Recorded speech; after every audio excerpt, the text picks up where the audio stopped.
Hi, it's Bronwyn. I want to take a few minutes to explain how I got here in front of you doing this work. Now, much like a lot of children, I had a connection with the spirit world. I became aware of it when I was between the ages of 7 and 8 years old. Now, I know I would have had a connection with the spirit world way before then. I just don't remember the details. Sadly, at the ages of 7, 8 years old, in that time period, my grandfather suddenly passed away. What I became aware of was that I could still have a relationship with him. I could still see him. I could still talk to him. He could still talk to me. I was so excited by this because he was my best friend. I shared it with my family. What I discovered was that they were not excited at all by this communication, by this relationship continuing. I was told to stop. I couldn't stop being me, but what I did was I stopped telling them. I still had connection with my grandfather, and what unpacked for me was a whole heap of other connections with the spirit world.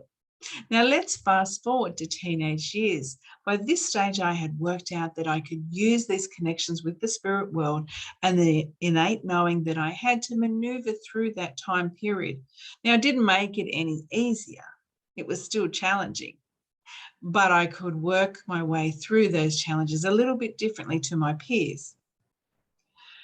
This is how I lived in my 20s as well, guiding friends and understanding my journey a little bit more with this connection to the spirit world.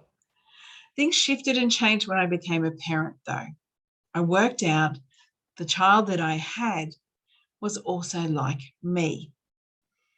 Now, I made a conscious choice that I was going to be a different kind of parent to the one that I had experienced, to the style of parenting that I was exposed to. I was going to ensure that he got to grow up understanding who he was and fully embrace that and not have to put that away off to the side and try and be someone else. This meant that I had to understand me further. I went on a quest of knowledge. It took me on a journey that I did not anticipate at all. But through that journey, I found some amazing teachers to guide me, teachers from the UK, the US, Canada, and even Australia. Through this educational process, I was exposed to lots of different opportunities, and one of them was to be part of a student reading day. Now, when I was asked by my teacher if I wanted to do this, I was like, no way did I want to do this. It was not part of what I went on this quest of knowledge about. It was nowhere in the sphere of what I wanted to do. She said, don't worry, I'll call you back when it gets a bit closer to the day. She called me back. My brain said no. I do not know what happened between here and here, but yes came out of my mouth.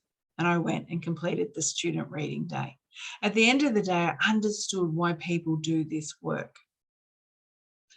I also realized that this yes that came out of my mouth that I did not anticipate was guided. I started to say yes to spirit when they put things in front of me, and I continue to say yes. And that's how I got here, by continuing to say yes to spirit when they put things in front of me. I know that everything is guided by spirit, and this is where my journey has led me to. If you want to know more about me or connect with me, you can find me at bronwynjanemedium.com.